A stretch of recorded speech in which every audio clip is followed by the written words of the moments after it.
Every time the woman falls for him, the man renders her unconscious, and her face undergoes a drastic transformation. She is completely turned into a different person. She regains consciousness in a daze, clueless about what has happened, her memories still stuck on the date they had the night before. But when she opens her eyes, she finds herself on a private jet, her clothes gone. To her terror, a strange unconscious man is lying across from her. She fumbles in her bag for a compact mirror, desperate to make sense of the chaos, only to discover that even her face is no longer her own. She has no choice but to check the man's ID. She tries to get to the bottom of the truth from the man named Pete, yet he wakes up utterly confused. Moments later, his teeth start throbbing painfully, as if he has a full set of false teeth in his mouth, and an unfamiliar tattoo has appeared on his arm. A flight attendant lies motionless on the floor, and as Pete moves to check on them, Peter, is she okay?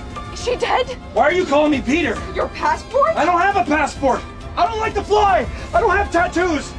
the pilot appears. Who are you? Your pilot.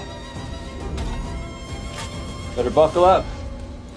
The woman scrambles to look for clues, but the jet suddenly plummets. There is no time for them to react, and the two are left facing an inevitable fate. The police will later rule the plane crash an accidental incident, but oddly enough, the victims they identify are not the ones who were actually on the jet. Those two on the plane were nothing more than their lookalikes, left to take their place. The police are still in the dark, but one man has figured out the truth, Jack, a former fugitive. Eager to return to Washington, Jack offers to help the police capture a high-priority criminal on their most wanted list. This time, the target is John, a brilliant forensic scientist who specializes in creating lookalikes and staging fake deaths, and he is one of the top names on Jack's list. John knows the police will use DNA matching to confirm the victims' identities, yet this trick does not fool Jack.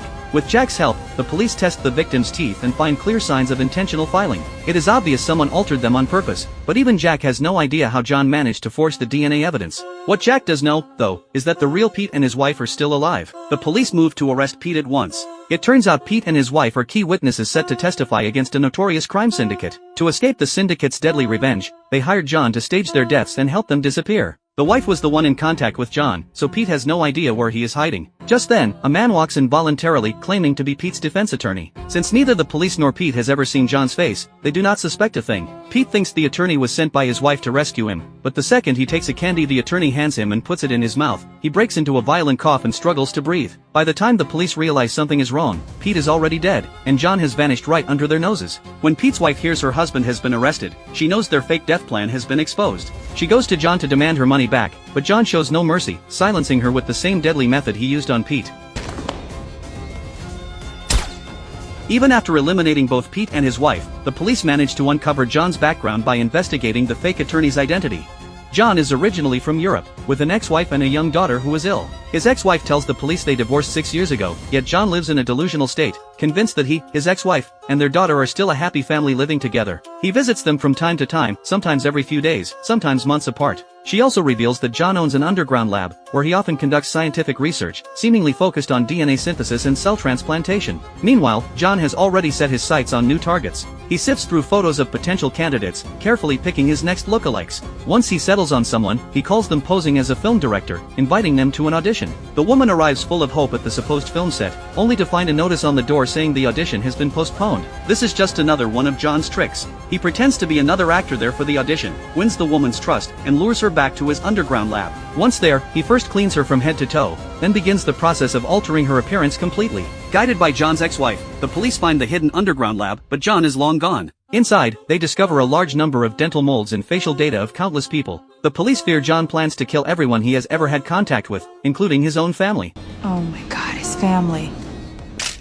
Their worst fears are confirmed when they rush to the ex-wife's home. She and her daughter are found dead inside. The police think they have lost all leads on John, but a hard drive found in the lab changes everything. On it, they find photos of all the lookalikes John has created. Female detective Lisa stares at two of the photos, and a chilling realization hits her: these are the lookalikes John made for his ex-wife and daughter. This confirms her suspicion: the real John, his ex-wife, and their daughter are still alive. Even with this crucial clue, the police have no way to track down John's exact location. Left with no other options, Lisa calls Jack for help. Just out of curiosity, what number am I on your speed dial?